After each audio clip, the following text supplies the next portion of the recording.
Welcome to your deep dive, all about Vinhão.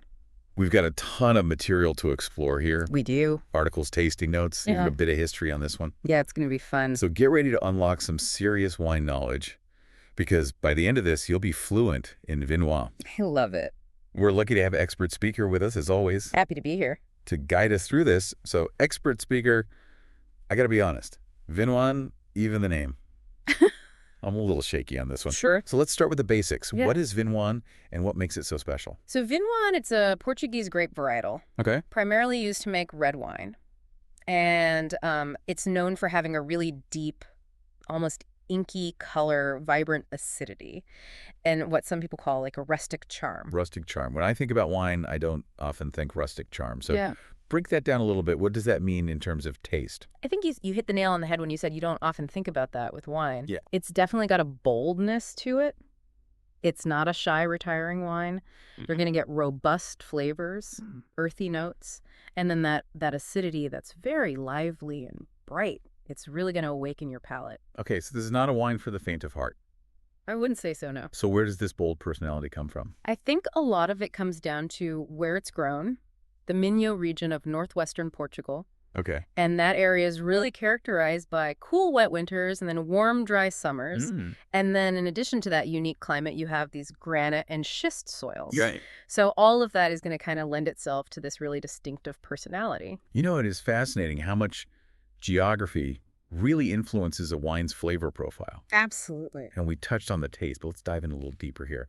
What should someone really expect when they encounter Vinhão for the first time? Oh, yeah. Get ready for a sensory adventure here. So imagine this. You're holding a glass of Vinhão. The first thing you'll notice is that color. It's not your typical ruby red. It's going to be deep. It's going to be rich, almost purple-black. It's making a statement before you even take a sip. Exactly. Yeah. And then you bring that glass to your nose and you're met with this really captivating aroma. You're going to smell those fresh berries, cherries, raspberries, even a touch of wild strawberry. Okay, so fruit forward, delicious. Yes. But you said rustic charm, so it can't all be sweetness and light. No, you're right. You're going to get some floral notes in there too. Yeah. Subtle violets, maybe some wild roses. Yeah. But then this is where the rustic comes in. You get this interesting mineral undertone. Mineral, that's not something I typically hear with wine. Exactly. Yeah. That's what makes it so unique. It's that granite and schist. It's literally the earth coming up into the vines, into the glass. Yeah. You know, I was looking at the materials, and I do remember reading that Vinhão is known for having a distinct minerality. It is. And depending on the winemaker and where exactly it's from, that terroir is going to really kind of express itself differently. So we've talked about the smell. Let's get down to it. What about the taste? All right. So on the palate, it's a burst of flavor. Okay. You have that acidity that we talked about. It takes center stage here. It really gives it this incredible energy, this synonizing. Some people even describe it as peppery. So this is not a wine for someone who wants something sort of subdued. No, it's definitely bold. It's Yeah. assertive, but Yeah. it's going to be balanced. You're going to have some tannins in there that are going to kind of provide some structure and that smooth, almost velvety mouthfeel. Now, I do have to ask about the growing process for this grape. Is it as tough as its flavor suggests? It can be. The Minho region, while ideal for Vinhão, does present some challenges to growers, primarily that humid climate that we talked about. Right. It creates this perfect breeding ground for fungal diseases, so mildew Oh, is a constant threat. so it's a constant battle against Mother Nature. You could say that. Yeah, growers have to be incredibly vigilant. In terms of protecting their vines, they use traditional techniques, but they're also having to come up with new and modern methods. You know, a lot of them are carefully selecting disease-resistant rootstocks, Okay. pruning strategically to try to improve that air circulation, and using things like canopy management techniques to make sure those grapes get enough sunlight. It really does sound like a labor of love. It is. I'm sure the end result makes it all worthwhile. Oh, absolutely. And, you know, that actually brings us to one of the most exciting things about Vinhão, which is its versatility. Okay. You know, everybody thinks of it as this red wine grape, and it makes beautiful red wine, but it can do it all. Okay. I'm intrigued. What else can it do? So you can find it as that young, vibrant wine bursting with that bright fruit. Right. But you can also find it aged 5 years, 10 years, even longer. Yeah. And it develops these complex, savory notes. And then there's rosé wines with Vinhão, too. Really? Yeah, gorgeous, bursting with aroma. That little Vinhão zest is still there. I love it. And then some people are even making sparkling vigneons. Wow, that's incredible. I love it. So we've got a grape that can be enjoyed young aged, still sparkling rosé. It's like the Swiss Army knife of wine. Right. That's incredible. Yeah. But let's talk about food pairings for this. Because with a wine this bold, I feel like you need the right dishes to really let it shine. You do. It's not a wallflower. It definitely enjoys being around food. So where do we start? Well, I think it only makes sense to start in its homeland of Portugal. Makes sense. When in Rome, right. Vigneon loves bold flavors. Okay. It can really stand up to the richest, heartiest dishes that Portuguese cuisine has to offer. Yeah, what? So you could do something like cozido a portuguesa, Okay. which is a flavorful stew with meats and vegetables. Yeah.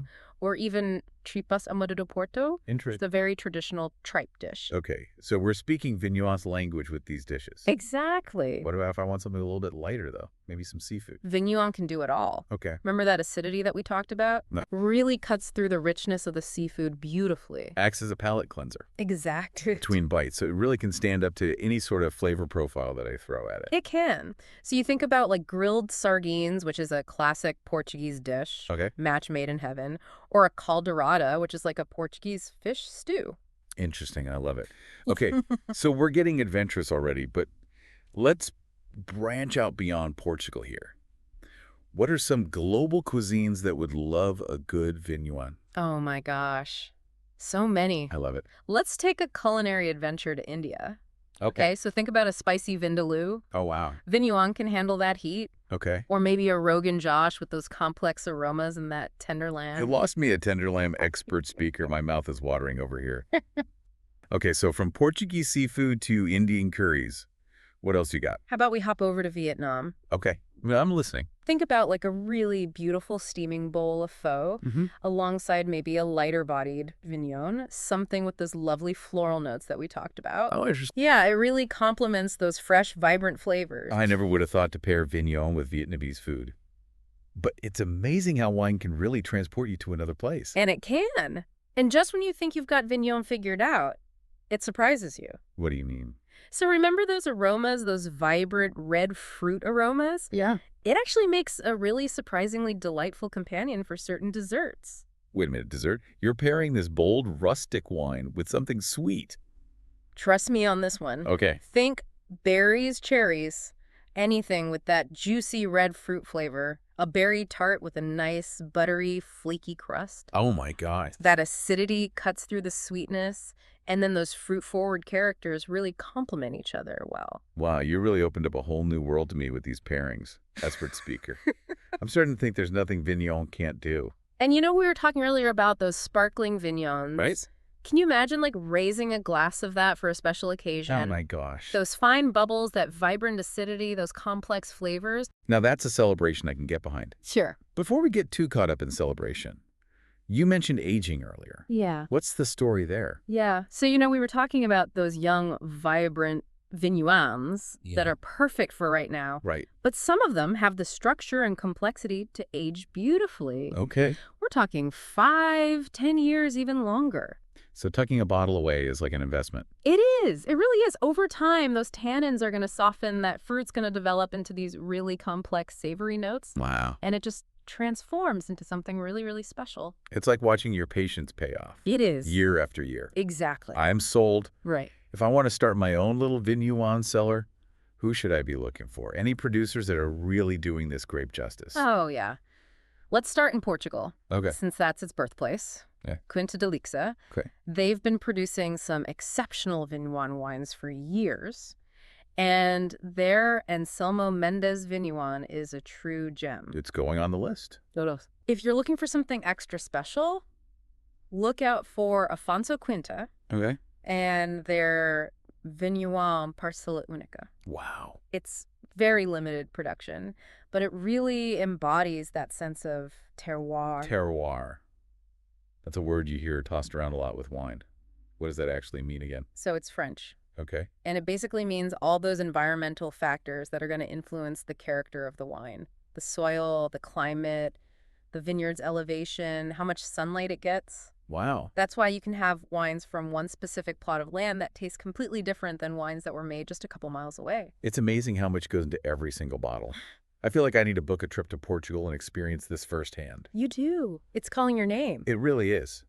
Well, even if I can't hop on a plane right this second, I am going to be on the lookout for it at my local wine shops.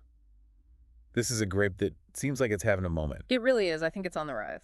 Well, expert speaker, I feel like I've gained a whole new appreciation for Vinhão. I feel like I could talk about this all day, but It's been a pleasure. it has. And to our listeners, thank you as always for joining us on this deep dive into the world of Vinhão. Until next time, remember, every bottle has a story to tell. So grab a glass, gather your friends, and let's keep exploring the world of wine together.